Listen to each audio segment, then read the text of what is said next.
बात नहीं ना और जाए लखन जाए ज्यादा ना यार एक दिन खाली रुक जा। ठीक है लेकिन रहो इस वक्त मेरे पास समय नहीं है। मैं ड्यूटी पर जा रहा हूँ। 2-4 दिन बाद छुट्टी लेकर आऊंगा। 1-2 दिन रुक जाऊंगा लेकिन इस वक्त मेरे पास समय नहीं रहो। जान के कहा समय नहीं बतौरे जगह चक्कर में तू बड़ा कहा जाते हैं चक्कर मली बताओ बताइए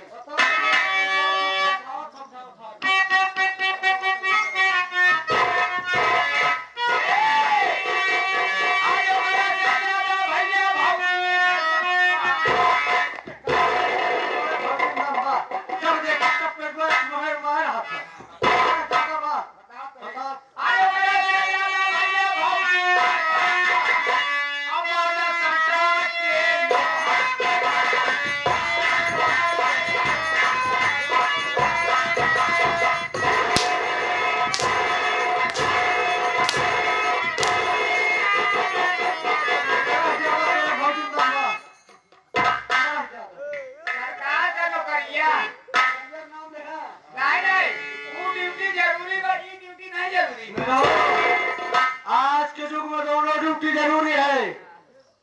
मैं ड्यूटी पर जाता हूँ तनख्वाह पाता हूँ। मेरे पास रुपया है तो मेहरारू है नहीं रुपया है नहीं हो। देखा था कौन चौराहा में कौन चौराहा सुजानगंज चौराहा मेहरारू ऐसे चली गई कौनो अप्पे पकड़ी कौनो रोडवेज बस पकड़ी निकल जाइए बात होटल देखी खेते बचे तो का जा उनका कोनो फायदा तो है ना तोरे रुके ना रुके जा जा बाबा बस खड़ी आ जा मैं जा रहा हूँ रात के लिए। अरे स्वामी जी इतने दिन के बाद आए हैं और आप जा रहे हैं। अरे वहीं ड्यूटी करोगे कि यहाँ भी ड्यूटी करोगे? राज के लिए मैं तुम्हारे विषय बहुत कुछ सोचता हूँ राज के लिए लेकिन मैं जब कभी घर आता हूँ तुम हरामजादी झगड़ा मचा रहते हो। मैं क्या करूँ राज के लिए मैं मजबूर हो जाता हूँ राज के लिए। मैं जा रहा हूँ ड्यूटी। अरे नहीं ये क्या बात है आप चले जा रहे हैं मुझे अच्छी नहीं लग रही। क्या बात है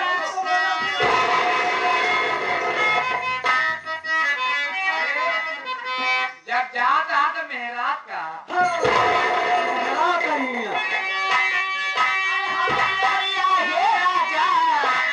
हमारी ओरिया